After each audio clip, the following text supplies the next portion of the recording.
Hello, everybody. Welcome back to the Incubator and Neonatology Review podcast. Rooney was like ready to go. He was like, like Blade Runner.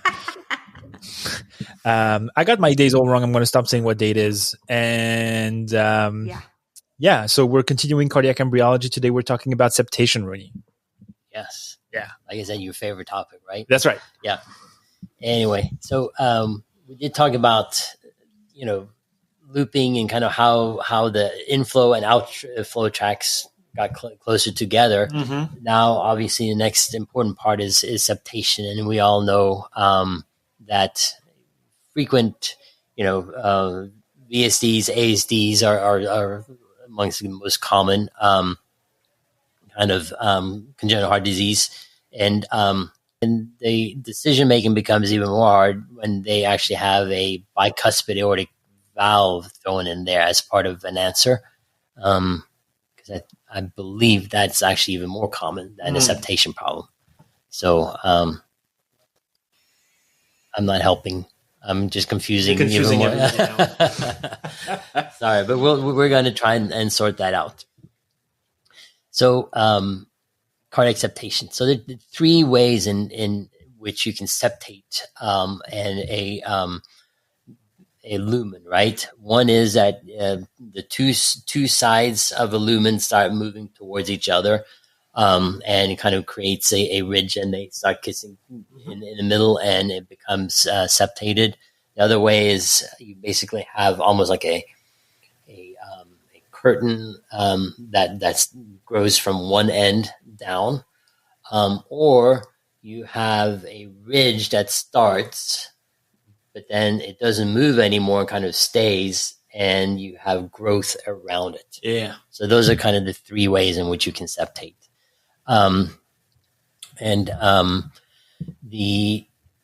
The septation really starts again at the end of fourth week. And when it comes to the atrioventricular canal, it needs to septate.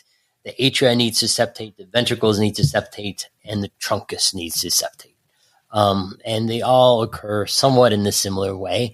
But again, the genetic factors that influence the septation is multifactorial, of course.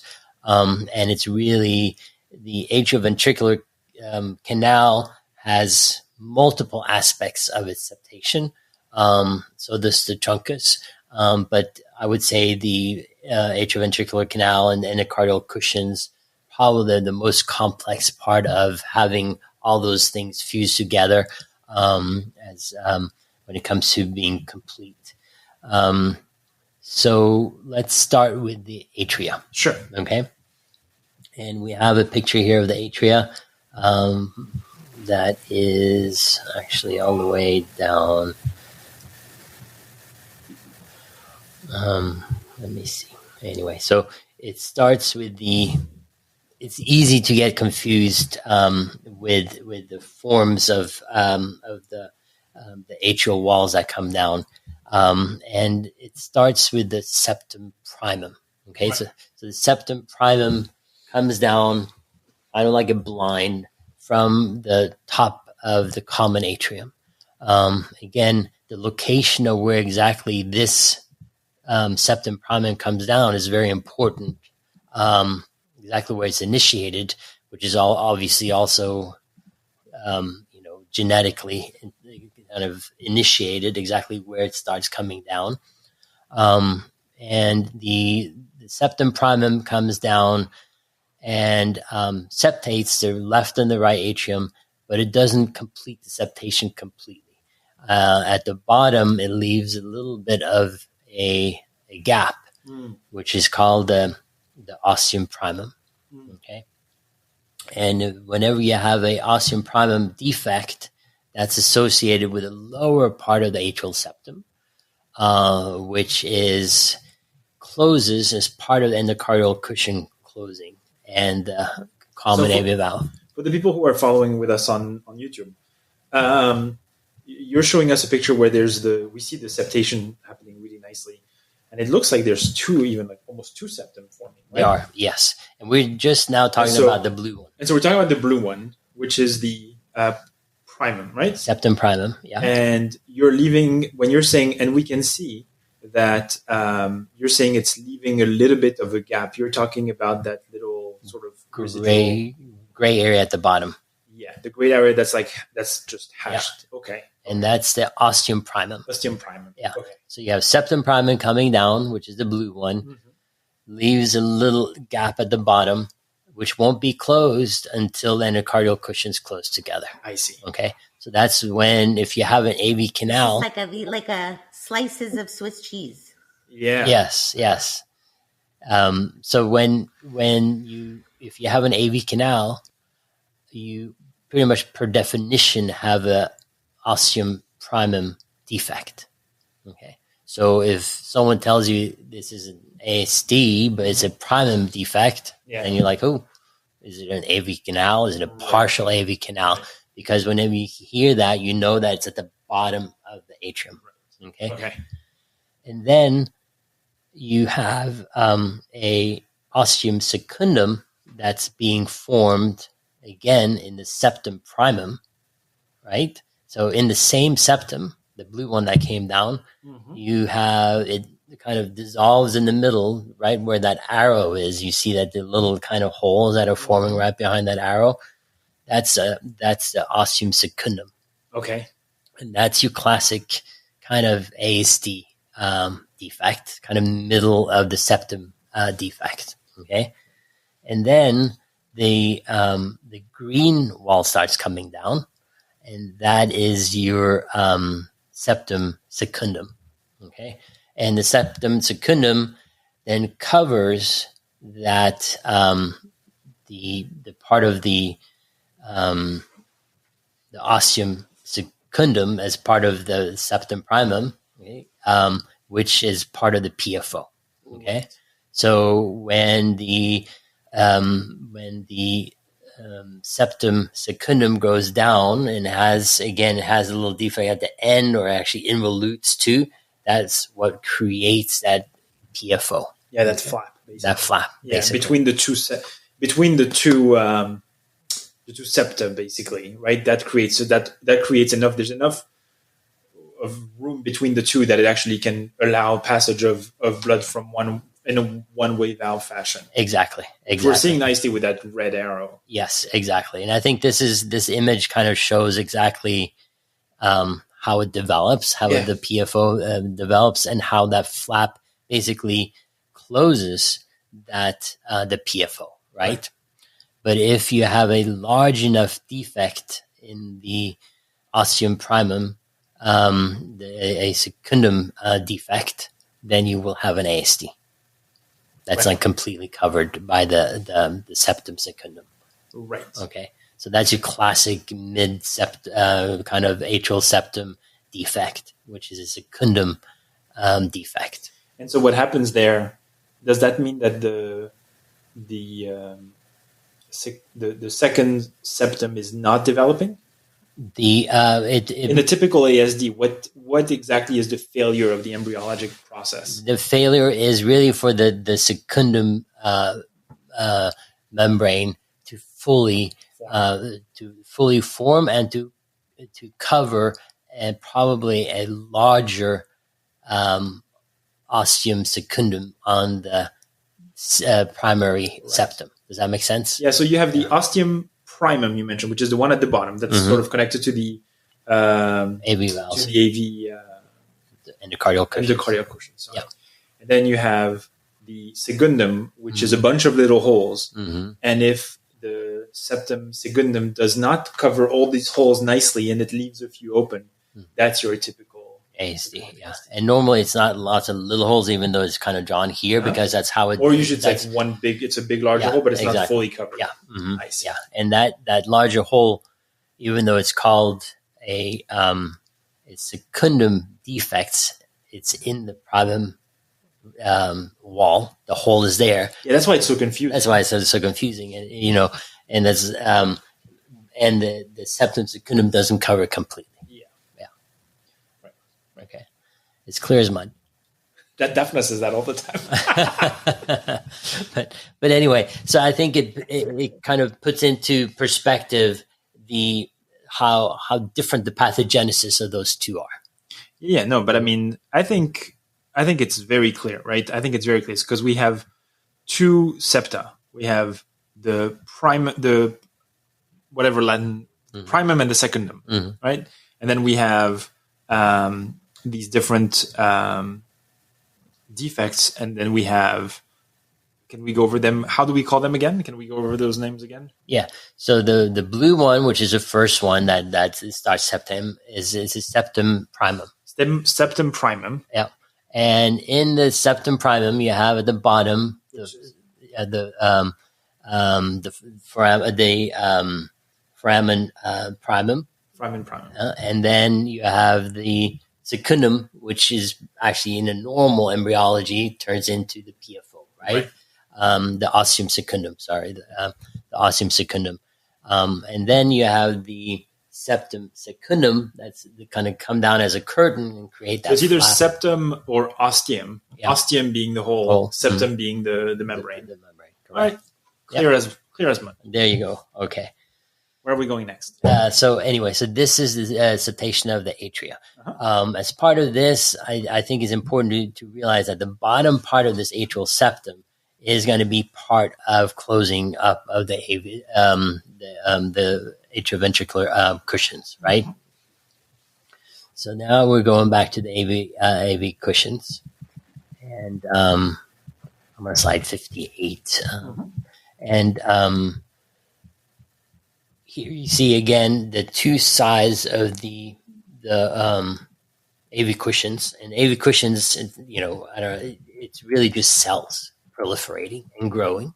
And even though this is part of the valve, this is not valvular tissue. This is myocardial cells that are actually growing towards each other because it becomes part of the septum, right? So they're growing towards each other until they touch in the middle, okay? And by doing so, you create kind of a classic situation between the atrioventricular valves, where you have obviously the tricuspid valve is tricuspid and the mitral valve is bicuspid, right? And the anterior leaflet of the mitral valve kind of faces the septal leaflet of the tricuspid valve, okay? And remember how I said before that the aortic outflow, the left ventricular outflow tract, kind of shares a wall with the mitral valve. Yeah. That is the anterior leaflet of the mitral valve. Wow. Okay. So that actually is part of the funneling aspect of the left ventricular outflow tract. Okay. And is a membranous continuation. It's called a membranous continuation between the anterior mitral valve leaflet and the aorta. Okay. If you don't have that membranous leaflet and you actually have muscle tissue there, like I said before, it's a double outlet right ventricle. Wow. Okay. Yeah, which is, again, goes into the nitty-gritty of the septation and embryology, but it makes a difference of ultimately how the heart ends when up. We talk about double, because I don't think we've reviewed double outlet right ventricle on the podcast. Mm-hmm. So can we just go over exactly what's happening in a double outlet right ventricle? So you have the right ventricle pumping. I'm going to go ahead. Yeah. So we did discuss it briefly, but let's hear it again. But I think there's like a whole section in the book about double outlet right ventricle. And I don't know, did we cover it definitely? Maybe we did, and I was not paying attention. Mm-hmm. That's okay. Oh, you're saying I did not pay attention. Let's hear how Rooney would cover it. Okay, go ahead. So, so double outlet right ventricle is actually a spectrum of disorder. Right. Okay.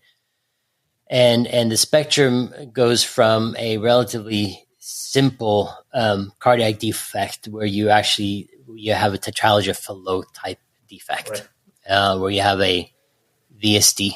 Yeah. And that VSD can be in different places, but it tends to be almost like a alpha type VSD.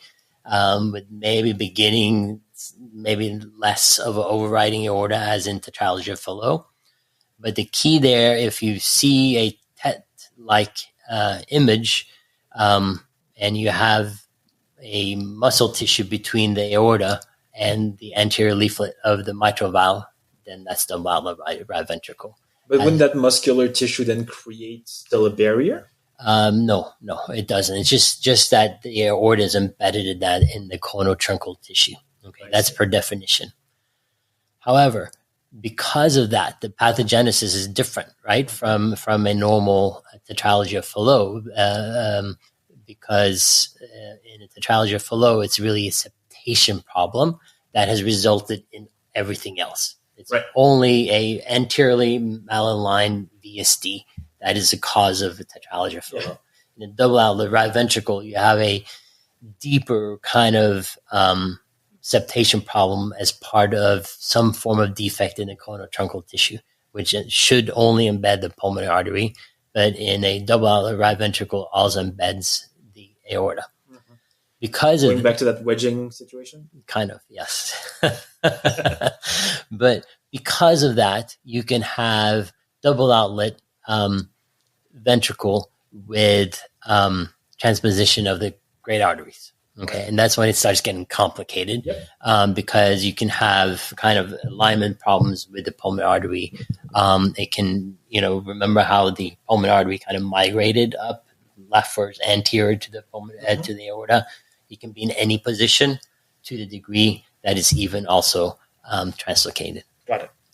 So that's kind of the big difference there.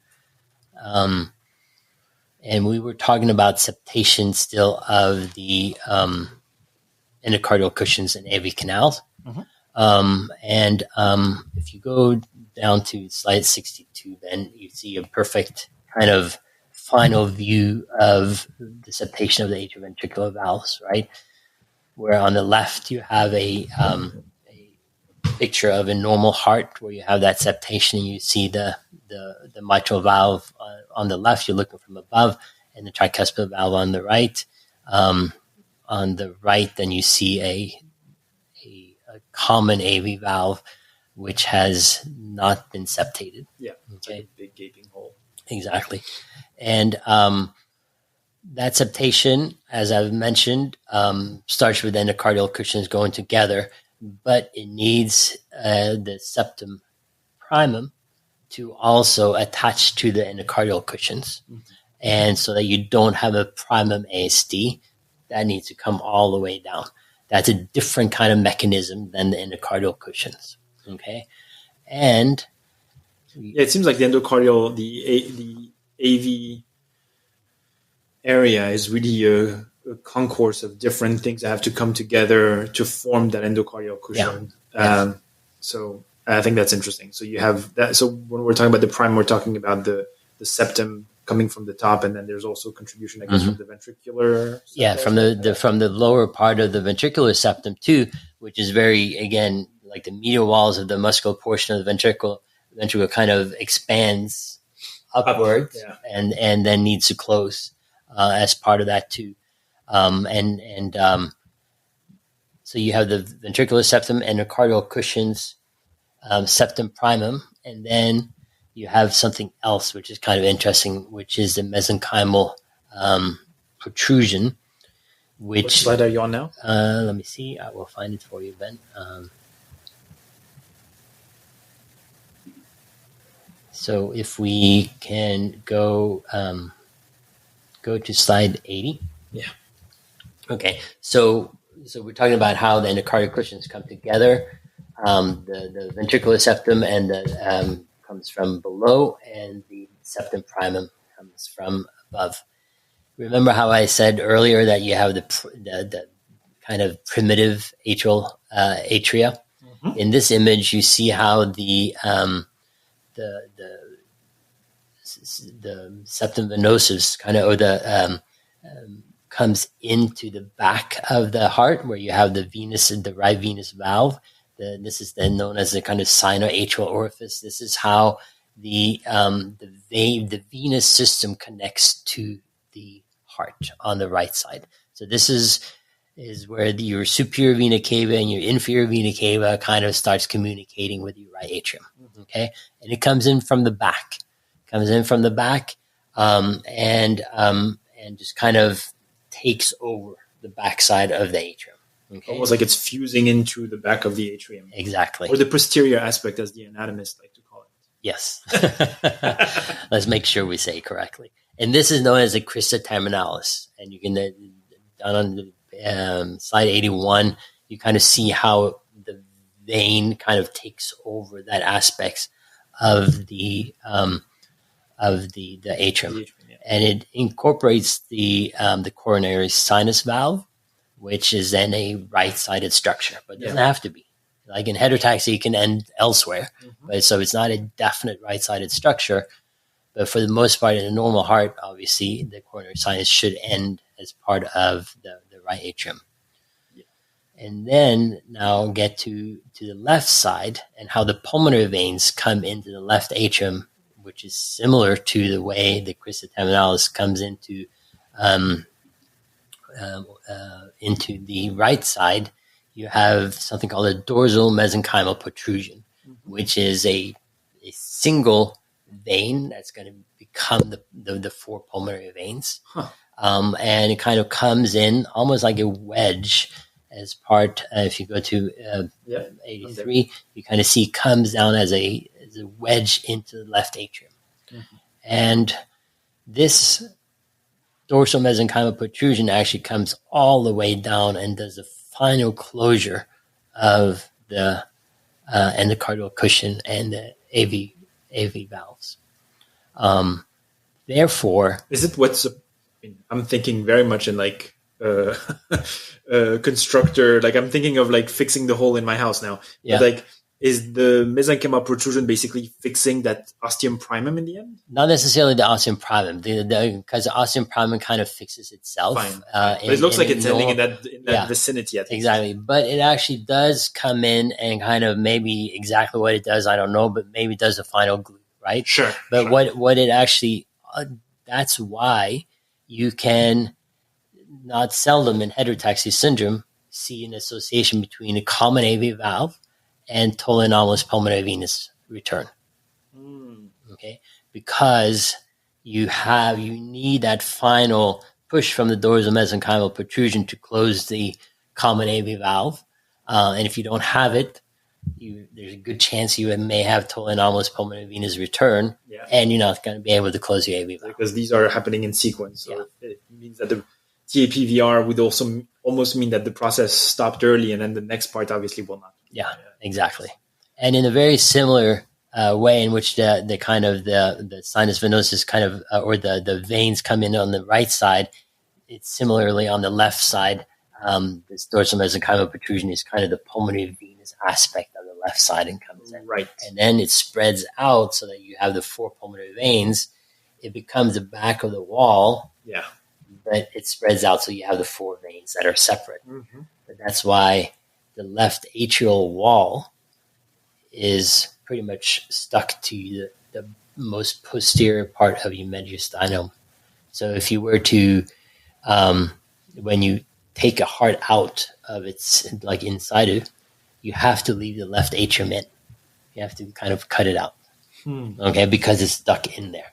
So that's when if you pick up the heart, it's tethered actually to the mediastinum through this area, and that's kind of that whole aspect of the pulmonary veins coming in and kind of being part of the posterior. Super interesting. Yeah, it is kind of interesting how that comes in.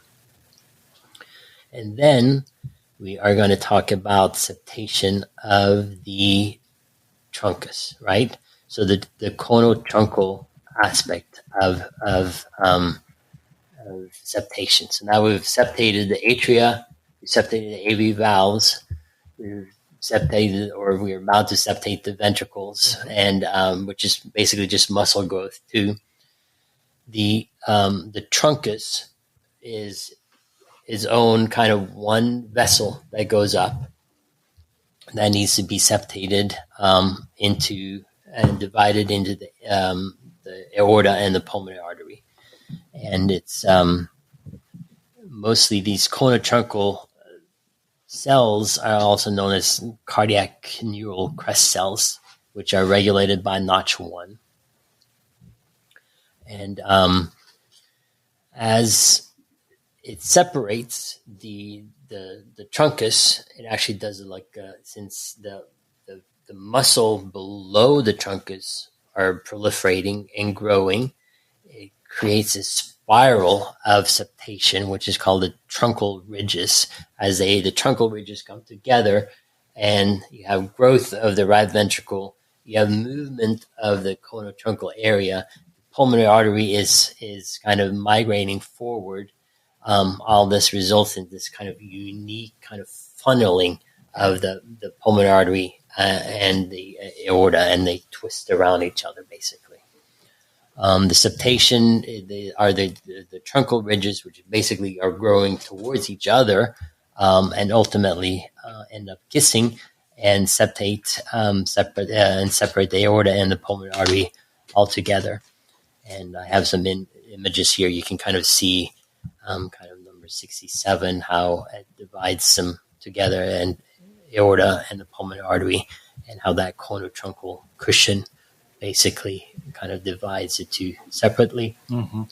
And then if you look at number 68, again, you see because of the movement of the large masses of myocardial cells at the bottom, the movement of the pulmonary artery more anterior, you start creating this spiral of the and division of between the aorta and the pulmonary main pulmonary artery. And the conus cordis cushion this is again also relatively late than in the cardiac embryology in the fifth week, and it just kind of divides it up and septates the two. So now you've septated all aspects of the heart, the atria. At the same time, you've differentiated the atria with getting the veins, the superior and inferior vena cava into the right atrium, and the pulmonary veins through the dorsal mesenchymal protrusion in the left atrium. Endocardial cushions are closed. The ventricle has been septated, and now you're outflow tract. So now we're done with septation. Daphne, do you have a question for us? Okay. Yeah, I do. So this question, I think, is designed to see if you're reading carefully. So this is cardiology question 36. Disorders affecting conotruncal development include all of the following except A, common atrioventricular canal, B, double outlet right ventricle, C, tetralogy of Fallot, D, transposition of the great vessels, or E, truncus arteriosus. So what kind of defect are we looking for again? Conotruncal. Okay. I'm going to be very honest with the audience. I was funneling with the cable, and I said tetralogy of Fallot, so I don't feel like I deserve a second chance at this.